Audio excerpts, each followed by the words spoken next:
Golden State Media Concepts Baseball Podcast. We cover everything Major League, from spring training to the World Series. We've got your favorite club covered, from New York to Boston to LA.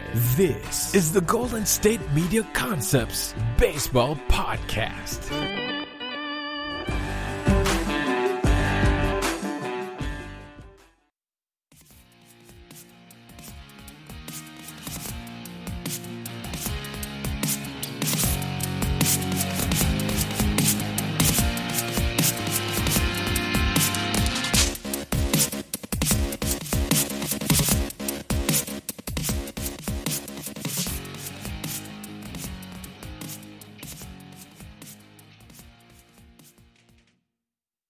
Thank you all for tuning in to the GSMC Baseball Podcast, brought to you by the GSMC Podcast Network. I am your host, Evan Worley. So it is Thursday for me. So, you know what that means. It is 4 games, 4 clinching games on the docket for us going on right now. The Braves are currently up 7-0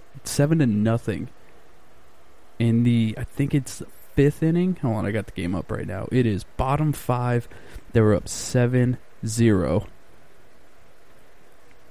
Oh, fly ball. Oh, lazy fly to center field. Kyle Wright is absolutely putting in way more work than I expected him to. The Braves are loose. Ronald Acuna is celebrating like in the middle of the game.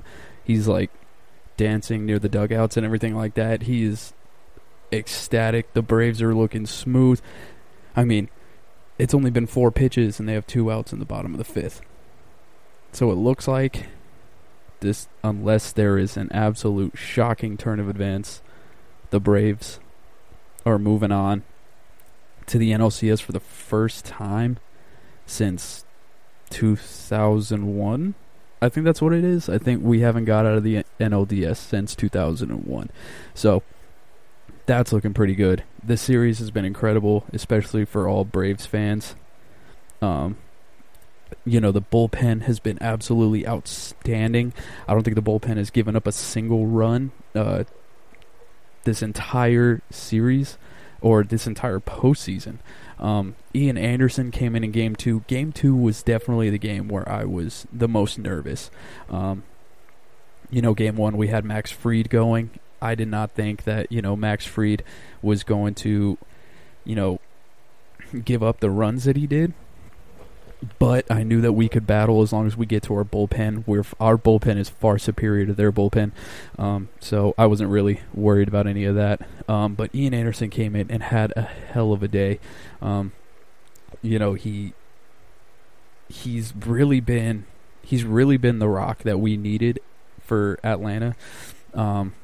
He's just absolutely been dominant. And you never expect a rookie to come in and just absolutely be just borderline flawless in the postseason, but he is. He's had Snitker. He put him through over 400 innings in AAA. So I think that got him into into a groove and really got him confident, because apparently his best pitch, hands down, is his changeup, and apparently he didn't even have the changeup when he was coming out of high school. So they left him in AAA for so long, over 400 innings worth of work, so he could develop his changeup and get so confident with it that he could have a seamless transition to the league, and it paid off. Like, it is flawless. He's done no wrong. He's pitched 11 2/3 innings. He has 17 Ks. Yesterday he had 8 Ks, 1 walk in 5 2/3 innings. And with the game against the Cincinnati Reds, 6 innings. He had 9 strikeouts, like maybe 2 walks and a couple hits. Like nothing. He hasn't even given up a run. Hasn't given up a single run in the postseason. And, if we have Max Fried doing Max Fried things, and we have Ian Anderson pitching the way that he's pitching, And then if Kyle Wright can just throw in a competent game like he's doing right now, like he's not doing too much, he's not being too stellar. He's had his moments where it was like, when it was like pretty crazy. Like he had a couple like bases loaded moments in the game, but it wasn't like, he was punching everybody out and not missing over the plate. Like people are hitting hard balls off him, but they're just not scoring runs. And that's all you really got to do. He's not punching anybody out. He's just not walking. Just don't walk people. Have them beat you. He's making the Marlins beat him, and they're not. And it's amazing to see the fact that we've had so much so much happen to the pitching staff, and just go into the bullpen or go into the postseason, and we are just dominating. We're one of the only teams who have had shutouts 3 of their first 4 postseason games, and if this game keeps going, we're gonna have shutouts in 4 of our first 5 against a Reds team that, if you listen to other baseball podcasts, I'm not going to mention their names here, no free ads, but, they had Scott Boras on, and Scott Boras, the super agent, was saying that the Reds were his team to make it to the World Series. People were saying before, even I did, before the postseason started, the Reds were my team. I was like, the Braves, they've struggled all the time. I'm going to go with the Cincinnati Reds. And we dominated the Reds. Nobody's been able to figure out the Marlins in the postseason. They've been to the postseason 3 times, and they've never lost a postseason series. This season is about to be the first one. It's absolutely nuts. The progression of Dansby Swanson has been incredible. Like, Dansby went from someone who you didn't really look at as someone who could beat you to someone who is driving the ball out of the park like nobody's business. Like, yeah, he was drafted 1 pick in front of Alex Bregman, and Alex Bregman in probably the same amount of time has become an MVP candidate, and Dansby Swanson hasn't. But right now at this point, I would rather have Dansby than Alex Bregman, and especially since we know the numbers were inflated due to all the cheating and everything that was going on in the Houston Astros organization. So, Dansby has absolutely killed. He's had 2 homers in this series already. He hasn't hit one today, but he's been in on a couple big plays. Travis d'Arnaud has been huge for the Braves this season. Marcell Ozuna has absolutely killed it for him. Like, Swanson and d'Arnaud both homered on the 2nd straight day yesterday. So they homered in the first game and the second game, and then Travis d'Arnaud today hit one opposite field off the wall, which honestly, it was probably about maybe 5-6 feet higher. It was another homer in 3 straight games. Like, Travis d'Arnaud should have been our everyday catcher. I don't know why we were playing Tyler Flowers, but it was nuts, absolutely nuts that we're doing that. Freddie Freeman has kind of the monkey off his back with Marcell Ozuna, because with Ozuna in the lineup, it takes a lot of pressure off of Freddie Freeman. Freeman's in the number 2 hole. It's not him versus everybody to try and get, to try and drive in all the runs. With d'Arnaud and Ozuna behind him, he knows that I can just move. If my job is to move runners over instead of driving it everywhere, trying to get it out of the ballpark, because if we don't get 100 RBIs out of me, then we're probably not going to succeed. It makes it a lot easier for him. And the monkey's kind of off his back, and he's kind of just lacing baseballs all over the field. His spray chart's nuts in the number 2 hole. I love Freddie Freeman as a number 2 hitter. Can we keep it this way? Can we re-sign Travis d'Arnaud? Can we re-sign Marcell Ozuna? Can we run this back for another season afterwards, no matter what happens? Because it looks like the Dodgers are going to be a freight train that cannot be stopped. I would love to see our pitching against the Dodgers, because our bullpen has just been absolutely stellar. But we'll get to that in a second. So, moving on to a separate part, let's move on to our bullpen. So Darren O'Day, nicknamed Tyler Matzik, the Death Star, because he's been like the secret weapon that comes out of the bullpen and just kills everything. Our bullpen has been incredible. They threw 3 1/3 scoreless innings yesterday in a 2-0 victory over the Marlins in Game 2. Atlanta's bullpen has had a 0.52 ERA in 17 1/3 innings in 4 postseason games. 17 1/3 innings, and we've given up a 0.52 ERA, allowing only 8 hits, 1 run, 4 walks, and we're striking out 24 batters. It's unbelievable. Going from last year where our bullpen was, all right, let's see how far Luke Jackson could take us, to coming into this year where we have Will Smith, you got Darren O'Day, Tyler Matzik, you got Mark Melancon closing the games out. There's something about Mark Melancon that even though I'm a Braves fan, I still hate. Whenever he comes on the mound, I just don't understand what it is, but I don't like him. I can't tell you why. I just don't. But that's beside the point. We have so many different options to get out of a jam. We have so many different bullpen pitchers that if we even need a bullpen day, like if Max Fried has a bad day and we need the bullpen to come in and have a kind of a bullpen day, if Ian Anderson finally has a hiccup and we need a bullpen day out of instead of him going the distance for us. Kyle Wright is probably our best candidate where we're going to need a bullpen day. We can do it. If all 3 of them have stellar starts and we need an opener, we can do that too. It's absolutely nuts, the fact that the Braves have this at their disposal. And, the Marlins aren't a bad team. I'm talking about the Braves a lot because I'm a Braves fan. I'm excited because I've never seen them win a series because, to be fair, I only my first game I ever really sat down and watched all the way through was Game 6 of the 2001 World Series, famously known as the game where Derek Jeter became Mr. November. You know what I'm saying? I don't think that was Game 6. It was either Game 6 or Game 5. All I know is the game where Derek Jeter became Mr. November. That was the first baseball game I've ever watched because I thought it was on Halloween, obviously, and I thought trick-or-treating was lame even when I was a kid, and I was like, Dad, this sucks. Can we just go home and watch the game? And he was like, yeah, might as well. So we went home, watched the game, turned it on, the clock struck midnight, Derek Jeter shot that ball to right field, and there he goes. That didn't really turn me into a Yankee fan or everything. I like Derek Jeter. He's one of my favorites, but, it wasn't anything too crazy. But, the first time, I've never seen the Braves win a postseason series.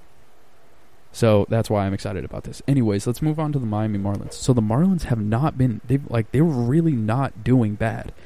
Their bullpen is a little thin. They're using a lot of Yimi Garcia, which I get. Mattingly had him on the Dodgers, which, I guess kind of plays a role, but I thought that they could bring in a lot different relievers. Maybe it's because they're saving them, I guess, but even then, it's like the series is pretty much over. Bring in somebody else that can give you can be more competitive. We've kind of touched up Yimi left and right this series. We have neutralized Jesus Aguilar. Brian Anderson, he's been good, but hasn't been, really driving the baseball. It's just kind of like, oh, let me put bat to ball and just send this into a gap for a single. He hasn't really put any real good wood on anything like that. Miguel Rojas really connected on one in Game 1 and, really got it going to the point where I thought oh, here we go, the NLDS curse back on us.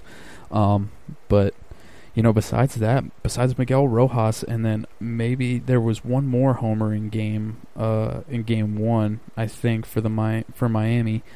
There hasn't really been, really that many hard hit balls.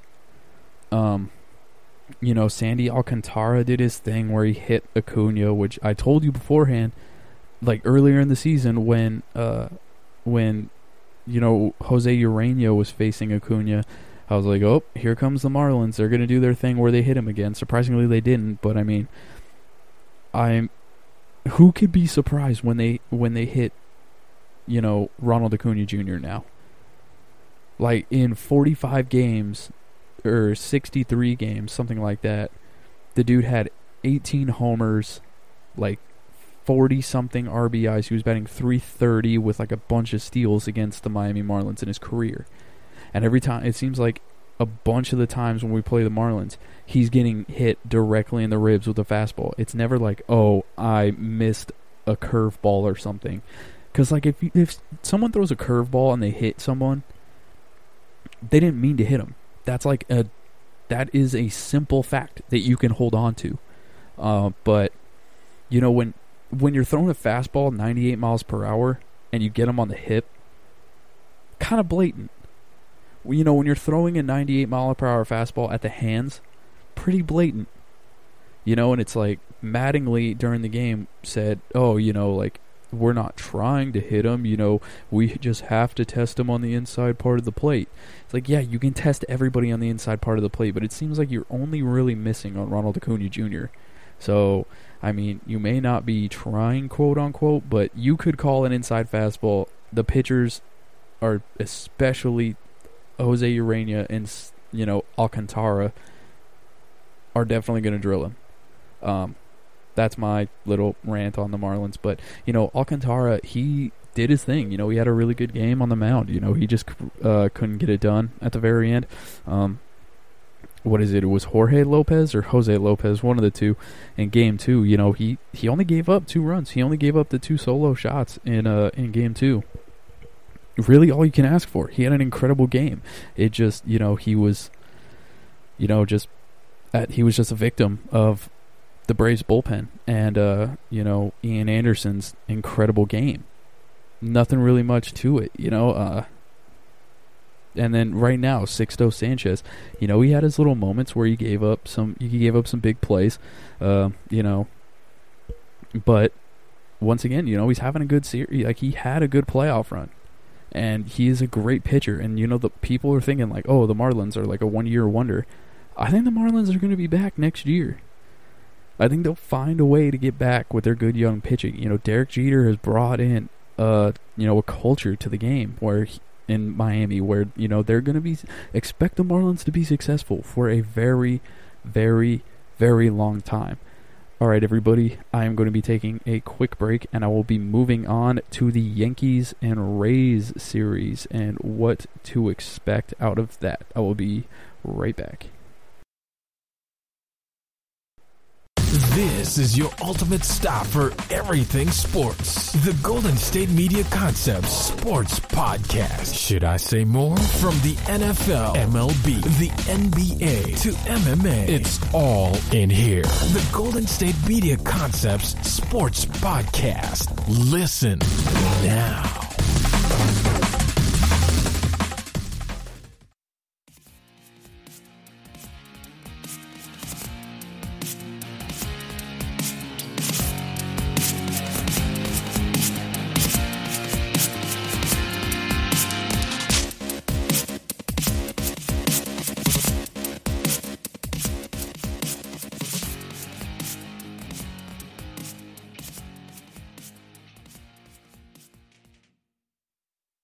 All right, everybody, we are back. A little disappointed. I spilled a lot of water on myself during that break, so that was not tight. But shout out to Kyle Wright. Once again, 7 innings in his 6 innings in his first start, and no earned runs in 7 Ks. First postseason start. Absolutely nuts. So, anyways, I went over that earlier. Let's go over the Yankees and the Rays.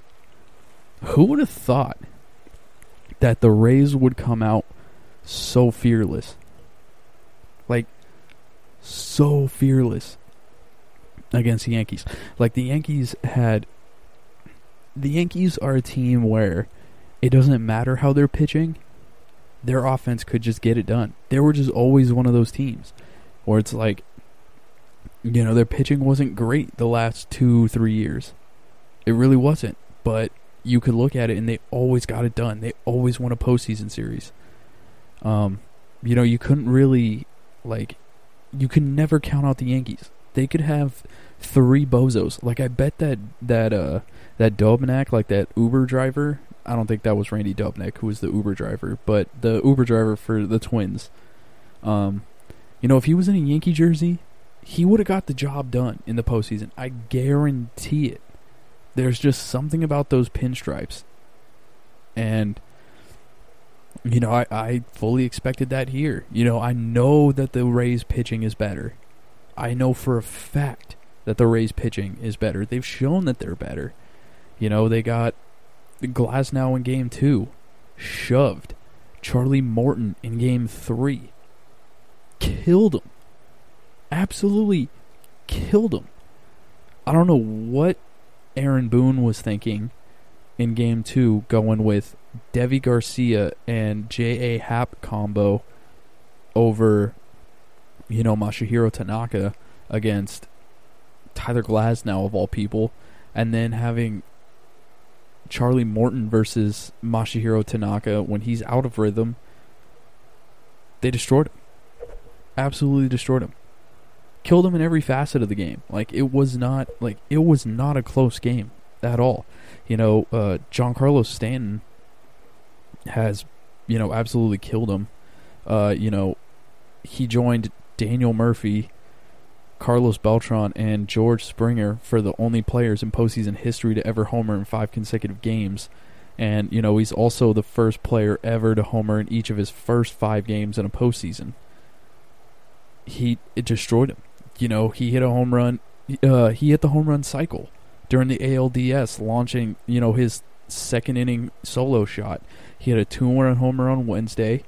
Yeah, we had a 3-run homer in the 4th inning of Game 2, and he had a grand slam on Monday.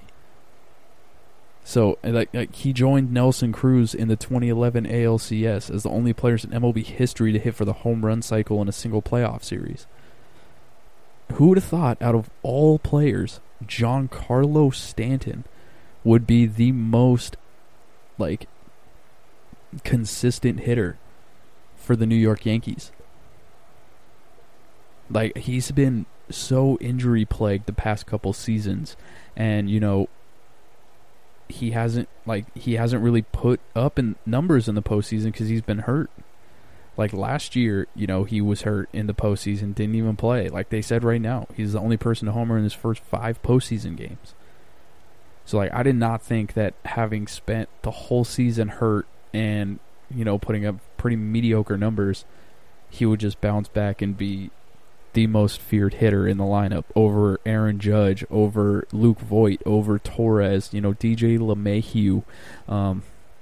You know, there's so many people in that lineup that Giancarlo Stanton is out here just dominating like that. Obviously you have to make sure that you have his number, you know, you have him, you know, you have a game plan for him, you know how to attack him. But right now it just doesn't matter. Everything he's touching is flying over the wall. And it's incredible. It really is, to be honest. I remember watching Carlos Beltran in 2004 going nuts. You know, I remember Daniel Murphy hitting it in 6 straight games. You know, George Springer did it, he did it twice. It said in 2017 and 2018.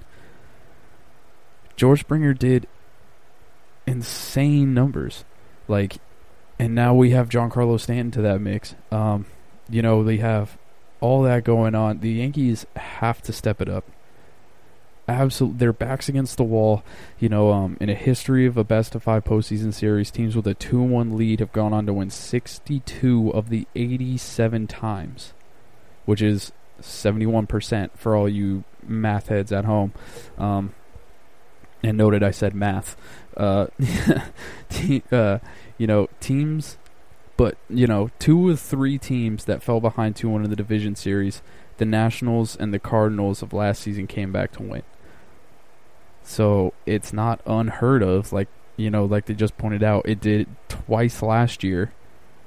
But, you know, they also are teams that were, you know, heavily leaned towards pitching. You know, the Nationals, they had a stacked rotation. The Cardinals have a stacked rotation, and they had Marcell Ozuna, who just absolutely killed us, and now he's on our team. So, you know, the Yankees, they're not really loaded on pitching at all. They have Jordan Montgomery going tonight against an opener for the Rays, giving, who started game 1? Blake Snell. Giving Blake Snell another day off. Like, just horrible news for the, like, honestly horrible news for the Yankees. But can we talk about the rookie on the Rays? No idea who this guy's name is. No idea who he is. Just comes out, hits 3 home. He is the best player in this series. Hands down. Tyler Glasnow said, Randy Arozarena, if I said it right, Arozarena. Okay, there we go. He called him the best player on earth right now. Now, obviously, that's just a teammate, but, with Tyler Glasnow saying you're the best player on the planet right now, it's pretty high praise. Austin Meadows joked that he needs to follow him around just to find his secret. Like, Austin Meadows is an incredible hitter, and he's walking around going, man, I need to figure out what this rookie's doing. He's a 25-year-old Cuban outfielder. He hit a home run in all 3 games of this series in the ALDS, joining Evan Longoria in 08 and Carlos Pena in 08 as the only Rays to homer in 3 straight postseason games. He's also the first rookie to homer in 3 straight postseason games since Cub outfielder Kyle Schwarber in 2015, and since Longoria hit a homer in 4 consecutive games during the Rays' run in 2008. So Randy Arozarena is killing him. Absolutely dominating. See, that was my thing before the series started, is I was saying, I don't know who is going to pick up the offense for the Tampa Bay Rays. They had the pitching. They absolutely had the pitching, but I just didn't trust their offense because you can't score runs. Like, I know Kevin Kiermaier is going to come up when things need to get done, and he's going to get it done. Like, I look at Kevin Kiermaier the way that I looked at Alex Gordon. They're not guys that you're looking at like, oh, these guys are going to kill us all during the season. But, when you need something done, you can count on Kevin Kiermaier. You can count on Alex Gordon. And that's just exactly what they are. They're just dogs who know how to win. And, they needed somebody else to come in. Willie Adames is kind of having, a rough go of it. Mike Zunino's not hitting the ball really well. There's a lot of things that, they need to pick up offensively to really get it done. But, with, Arozarena, he picked up the slack. He's giving them the energy, and, they're feeding off it. They're feeding off the energy, and they are absolutely just dismantling the Yankees. Like, as soon as the Yankees come back, they go in and they kill them. Like, they just step on their throats, step on the gas, and it's awesome. Like, I went to practice, and I turned the game on. It was like the 4th inning, and the Rays were up 5-1 already. Every time I turn on the TV to watch the Rays game after practice, the Rays are up like 4. They already scored 4 runs, 3 runs, 4 runs, 5 runs. Like, they come out and they hit them early, and it's kind of, it's put the Yankees in a bad spot to where they really have to, they got to put, bat to ball, and they got to do it quickly. And, if they have somebody like Charlie Morton who has his stuff working, like Charlie Morton was disgusting yesterday. Tyler Glasnow was disgusting on Tuesday. And, it's like you have to get him, you have to piece him up just to win the game. Like, if this team had to score 9 runs to beat Charlie Morton yesterday. 9 runs. You're not scoring 9 runs off Charlie Morton? No chance. And then once you get to that Rays bullpen, you think, most teams, it's like, okay, as long as we can get to the bullpen, we'll be fine. Fat chance. The Rays bullpen is incredible.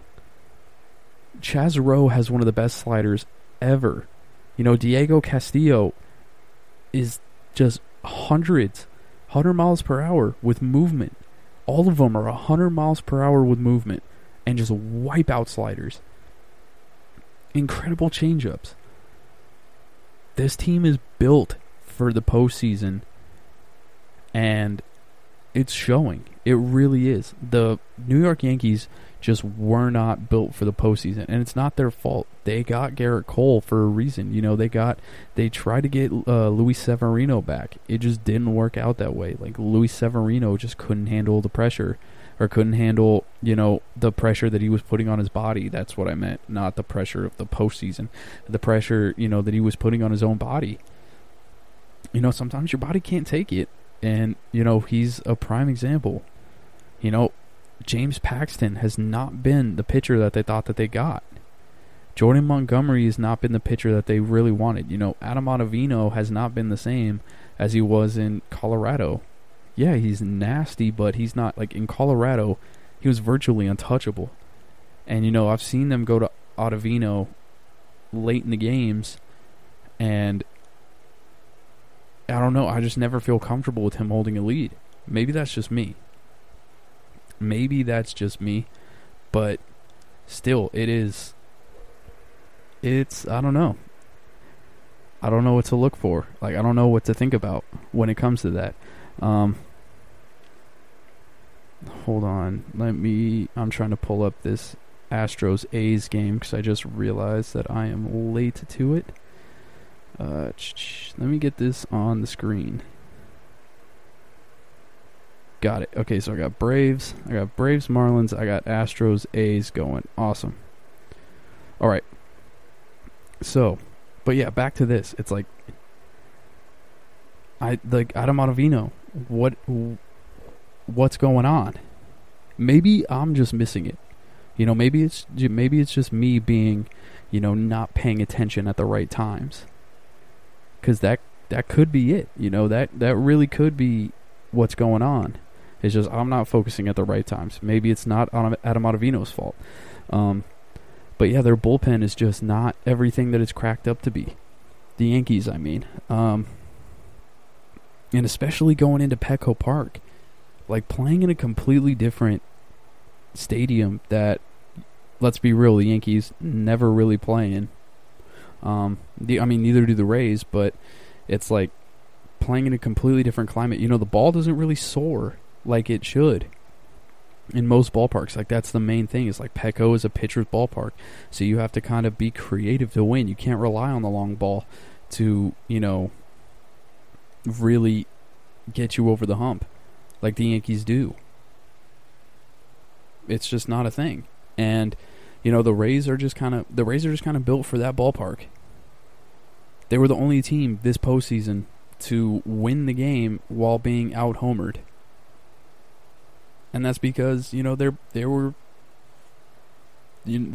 they know what it takes to just squeeze out runs and, you know, manufacture runs the way that they can.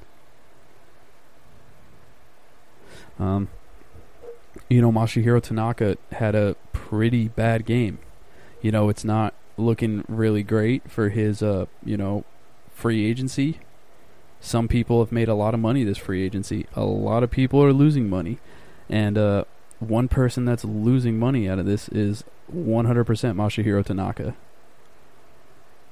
And, I mean, it's not really, like, that funny to think about, but, I mean, what can you really do? He's kind of an older guy. You know, let's see. Let's keep on. What else do I got written down here? Do I have anything else that I need to touch? Ooh, the A's are up 3-0. I will be getting to that. I'll be getting into that series in the next segment. Let's see. Do I have anything else that I really wanted to touch on? I went over Boone greenlighting that. I went over Kevin Kiermaier being better. Arozarena, he's pretty much the Tyler Hero of baseball at this point. Giancarlo Stanton, sorry. Nope. No, don't really. Okay. I guess, so like I said, they got Jordan Montgomery versus Ryan Thompson is going tonight for the Tampa Bay Rays. Ryan Thompson is an opener.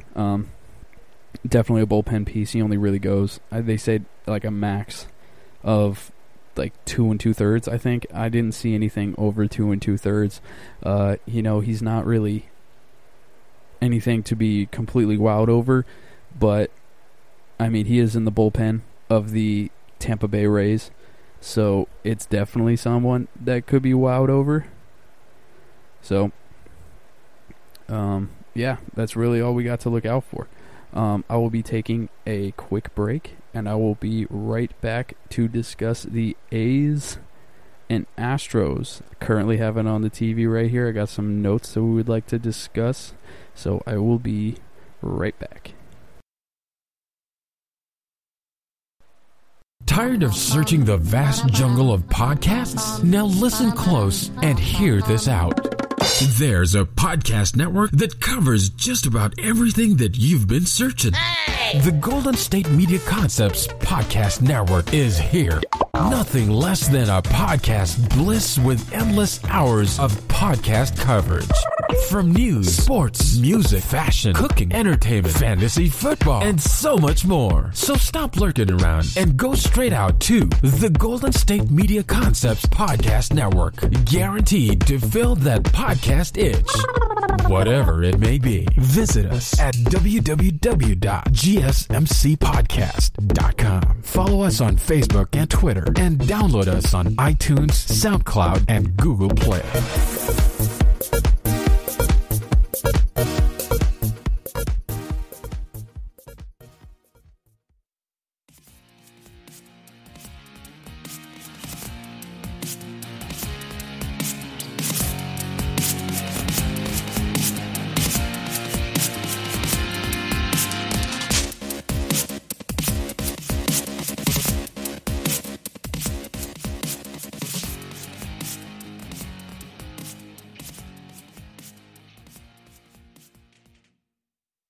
Alright, everybody, we are back. So, let's talk about this A's Astros series.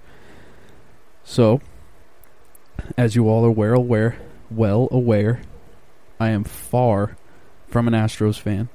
I hate the Astros. Everything about them really annoys me. Since I have turned the game on, I have seen 2 homers. They're currently up 5-3 against the A's. They just completely dominated Frankie Montas, which is sad. You got George, I think it was either George Springer hit another home run. George Springer made himself a ton of money for 1 month of baseball. Like, I don't care how bad he is during the regular season. He could bat below the Mendoza line the entire season, if that's the case. Every team is going to want him. Every single team is going to want him, and it's strictly for the postseason, because he just hits tanks. Absolute tanks. That's really all it is. That's all you need in the postseason. He shows up for the postseason, and that's all that matters. Like, what more? Like, it's insane. It's absolutely nuts. Because whenever you need a clutch at bat, like, he's always up to bat, and he always delivers. It's like, I can't even begin to wrap my head around it. Like, what? Oh, man. He's going to make so much. He's going to make so much money. So much money. Jeez. Anyways, so Jose Altuve is up right now. He just popped up. It looks like the inning will be over. Yep, the inning's over. So the Astros are currently up. Oh, so it was Carlos Correa that hit it. Even worse. So you had Brantley and Carlos Correa who came through. Anyways, let's talk about how we got to this point. So the Oakland A's have this closer named Liam Hendricks. And he is an absolute beast. He's a beast. That's it. A 3-inning save from a closer is borderline unheard of. Borderline unheard of. And he came out and he threw so many, I don't even know how many it was, but he threw a lot of pitches. And Hendricks threw 49 pitches in the wild card series against the White Sox. And you know, it's crazy that you can just have somebody that you can rely on like that. And he's not like that young. The fact that they were 9 outs away from elimination and they just come back, roar back, and just destroy and just lay the lumber on the Houston Astros was nuts to me. And you know, they hadn't scored past the 5th inning. Ramon Laureano came in and had some really intense words to say, and you know, that's really all it. Like, it sparked a rally in them. Hopefully, they can spark another rally because that's what they need. Like, if they can spark another rally right now and push this to a Game 5, I think that they have the depth to get it done at the pitching position. They just have to survive this game. And that's really all that matters. Like, that's really all that matters at the end of the day, is just survive. And, you know, Zach Greinke, earlier today on Ramon Laureano's pitch, if you're listening to this, you've already seen it. He held up 2 fingers, saying that he wanted off speed. And on that exact pitch, Ramon Laureano absolutely killed it. He dismantled that pitch. It was absolutely nuts. And, you know, like, why would you do that in a game? Like, why would you, in a playoff game? I can't, like, you're 37 years old. You don't throw hard to begin with.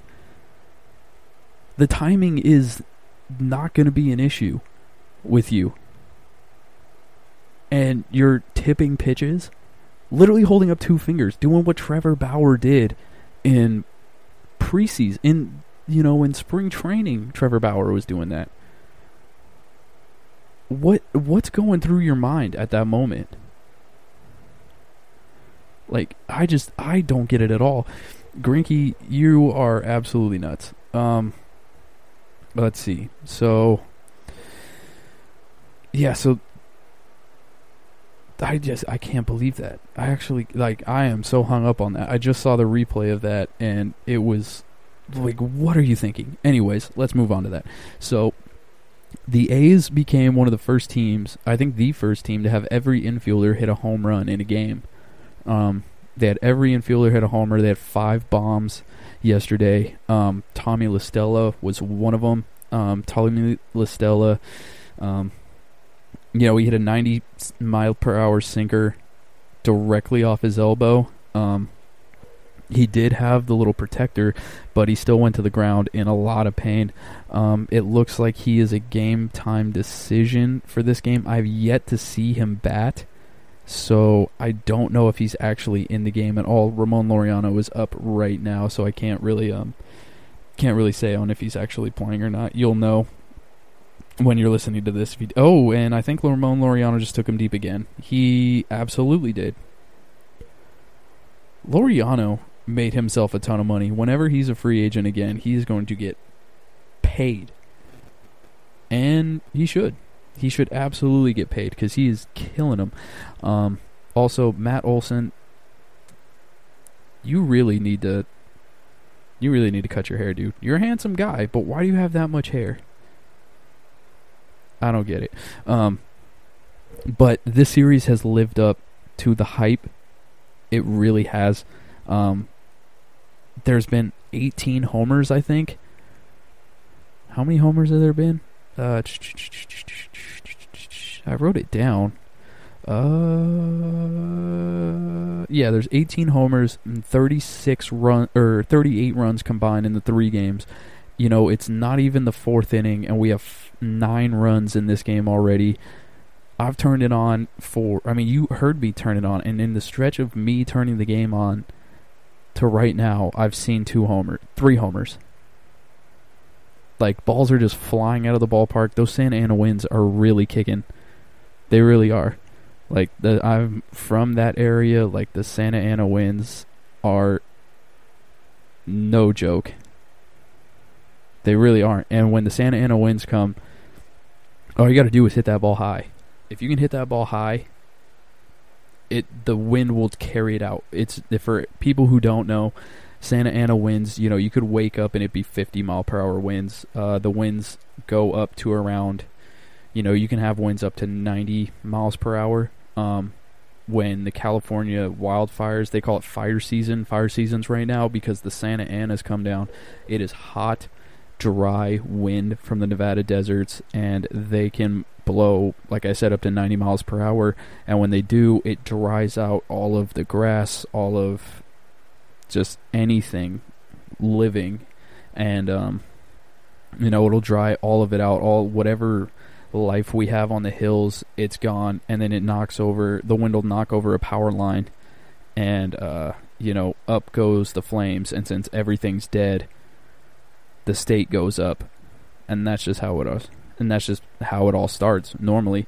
Now there's some crazy people who are like, oh, fire season, like, now it's my time to do what I've always wanted to do. But most of the time it's just the Santa Ana winds causing that, or like some trucker not paying attention and flicking a cigarette butt that still has a little bit of embers on the side of the hill, and next thing you know, it's a massive wildfire. But when it comes in the sense of baseball, like, if you get a major league pop fly, it's probably gone. Like, the A's have hit 12 home runs this series, which is a division series record for an MLB team. Like, it's and the A's, they're missing one of their best hitters, Matt Chapman, and they're still hitting all these homers. Chad Pinder wasn't really the guy, so to speak, but he's been an amazing piece for the A's in this series. And, he's been a major threat throughout the whole year since Chapman's been gone. So, everybody knows I want the A's to keep going. And, I really hope that they're able to fight off the Astros. I will keep you updated during the next segment. It's top of the 9th right now in the Braves game. Dansby Swanson just hit a triple. We're still up 7-0. I'm pretty psyched on that. Anyways, I will be taking my final break, and I will be right back to talk about the Dodgers and the Padres. What an incredible, incredible series that has been. Alrighty, I will be back in just a few moments. Want to know the latest in soccer? Then listen to the Golden State Media Concepts Soccer Podcast. From MLS, the World Cup, and the Premier League, we've got you covered. The latest updates, the hottest matches, and news on the league's top players. It's the Golden State Media Concepts Soccer Podcast. David Beckham scores the goal to take England all the way to the World Cup finals. Listen now.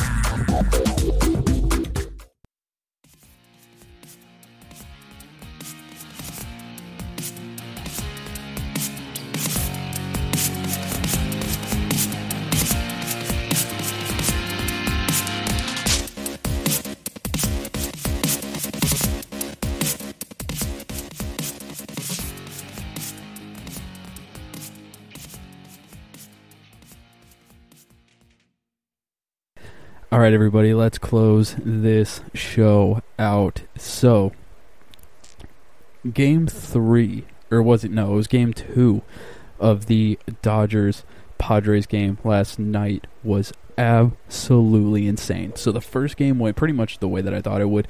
The Dodgers pretty much dominated the Padres. They just absolutely dominated them. They only gave up 1 run. The Padres looked pretty much fooled. Their offense was neutralized to a point where I think the final score was 5-1 or something like that. But You know, the Dodgers came out yesterday, and they had an amazing game.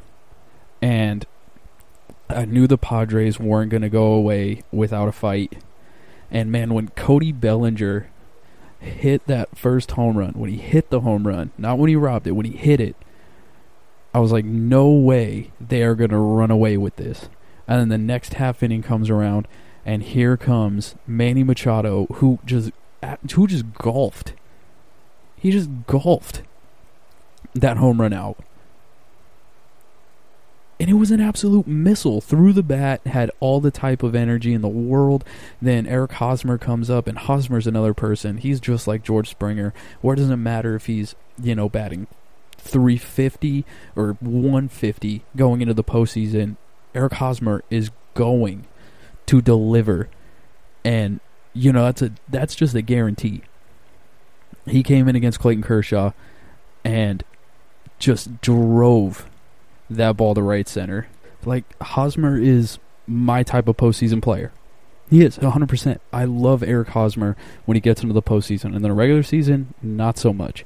In the regular season, he is one of the most frustrating players to watch, in my eyes, because I know he's getting paid so much, and I know what he can do, but it seems like he just waits until the postseason to actually come in and deliver on what he can do. It's really weird, but it's not too bad. I do, like, obviously it only matters in the postseason. So if it only matters in the postseason and he delivers in the postseason, then he's worth the money. But still, one thing that I found interesting about that game too was how they handled Kenley Jansen. So I get that Kenley Jansen had the 11-pitch at-bat with Cronenworth. An incredible at-bat. Absolutely incredible at-bat by Cronenworth, a rookie in that type of situation.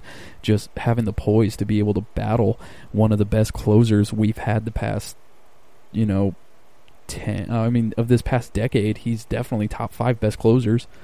Dang, the Astros just scored another run. They're up 3 again. But with the Braves, we're 1 out away.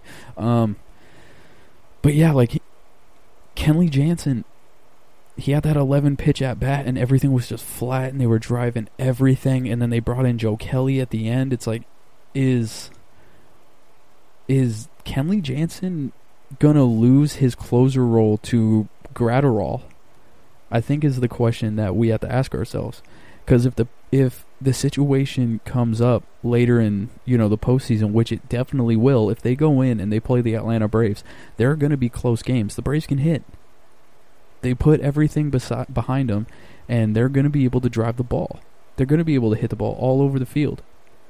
And, when it comes down later in the games, who are you going to trust more? A guy who throws flat 90-mile-per-hour sinkers, or a guy or 90-mile-per-hour cutters, or a guy who's throwing 101 miles per hour with sink?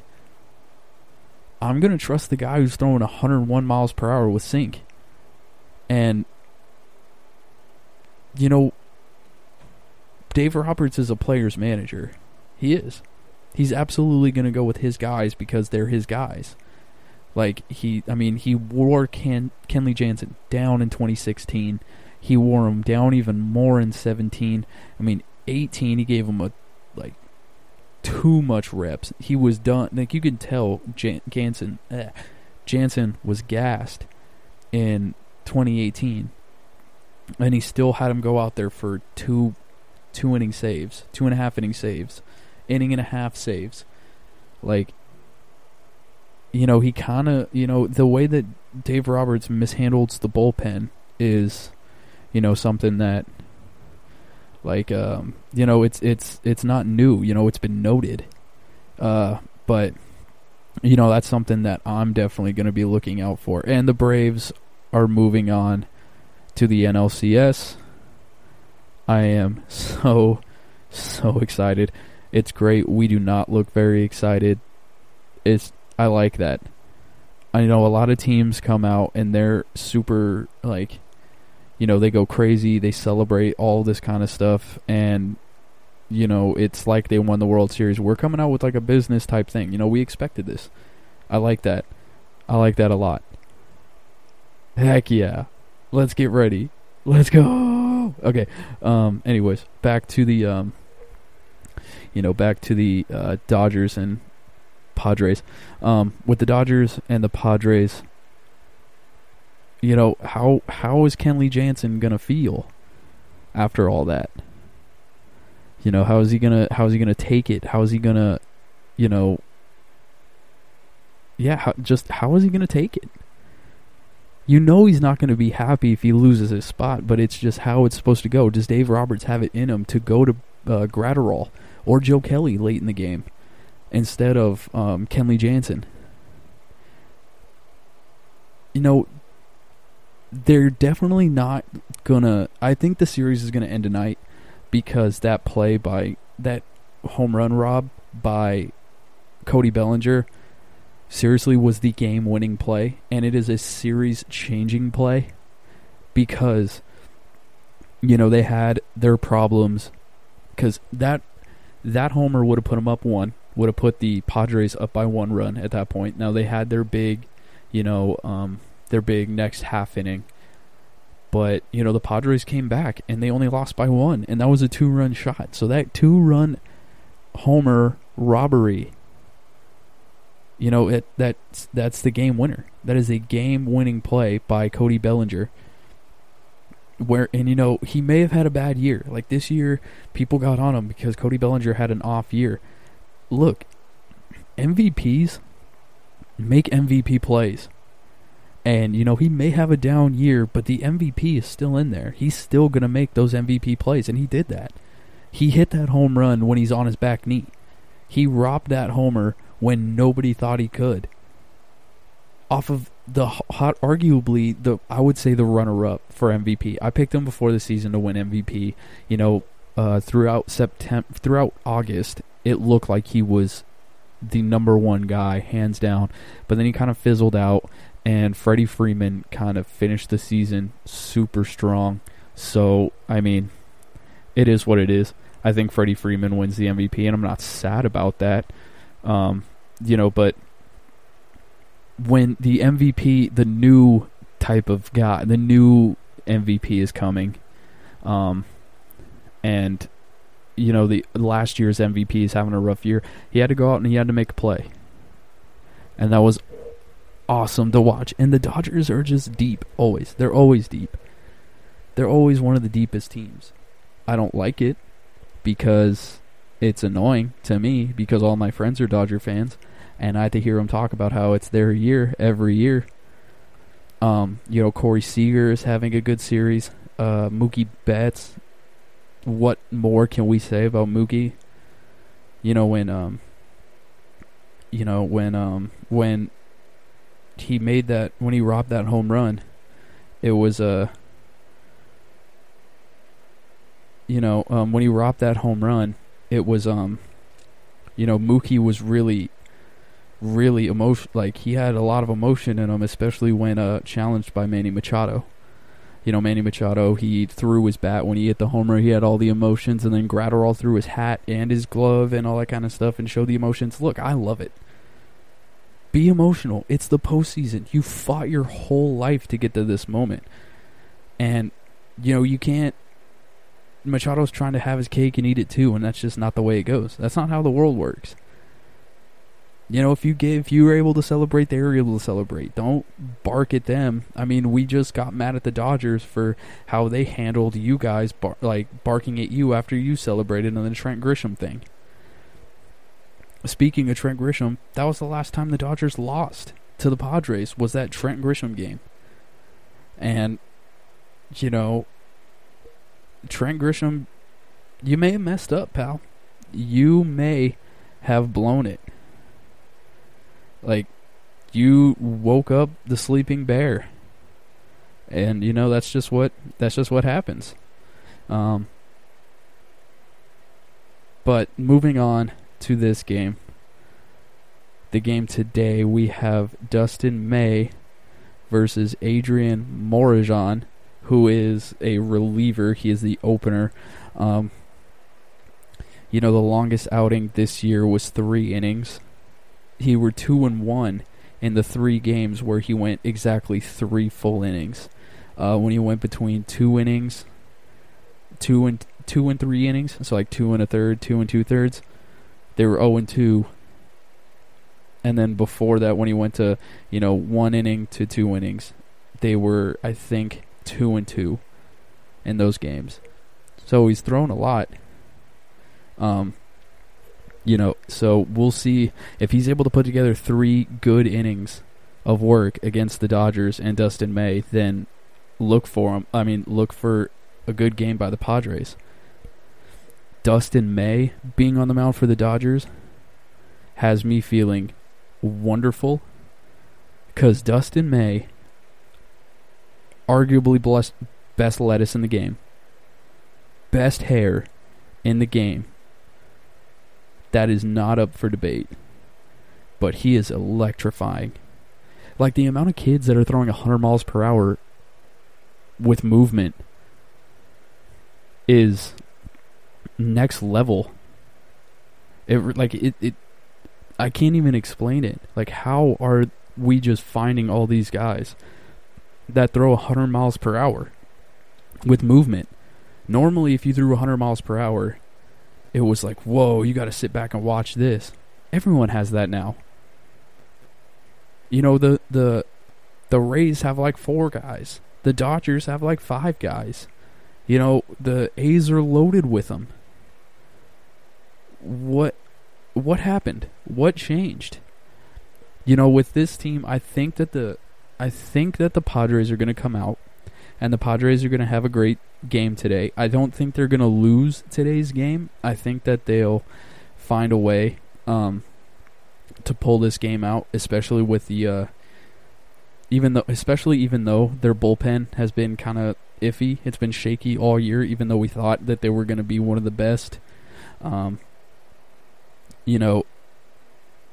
So I would look for tomorrow's game 5 to be the end. Obviously, it's the end, but tomorrow's game 5 looks like it would be like, it would be the end of the Padres, I should say, which is really sad, because if they would have had Dinelson Lamet and Clevy throw, I feel like they would have won this series. They were my pick to make it out of the NL for the World Series. But with that being said, I think it's going to be the Dodgers and the Braves in the LCS, and that's really all we can say about it. It's going to be an incredible game. It's going to be, it's going to have all the fireworks. The Padres are going to come out. They're going to be, emotional. The Dodgers are going to come out thinking it's business as usual. And I feel like, the thing about Dustin May is I feel like, the pressure may be able to get to him in this moment. And if the pressure does get to him, they're going to have to go to their bullpen, which is, better than it used to be. But I don't think that it is something that could, hold off the Padres in huge moments, especially when, Gratterall, as good as he is, everybody who faced him made some pretty solid contact last night. So I expect baseball on Friday. There's 4 closeout games today. One of them got closed out. It's looking like the other series is going to get closed out tonight, but I expect there to be baseball on Friday. All right, everybody, that is our show. I will be back on I'll be back on Tuesday, with a new episode. Enjoy your week, enjoy your families, and be sure to enjoy baseball. You can follow me on Instagram at EvanWorley23. Play me in Tap Baseball if you're bored. The nickname is EvanWorley23, and I would like to thank you for listening to the GSMC Baseball Podcast, brought to you by the GSMC Podcast Network. I would like to ask you all to please remember to subscribe to the show and write a nice review, because it really helps us. And if you could please follow us on Facebook, Twitter, and Instagram. Thank you all, and have a great weekend. You've been listening to the Golden State Media Concepts Baseball Podcast, part of the Golden State Media Concepts Podcast Network. You can find this show and others like it at www.gsmcpodcast.com. Download our podcast on iTunes, Stitcher, SoundCloud, and Google Play. Just type in GSMC to find all the shows from the Golden State Media Concepts Podcast Network. From movies to music, from sports to entertainment, and even weird news. You can also follow us on Twitter and on Facebook. Thank you, and we hope you have enjoyed today's program.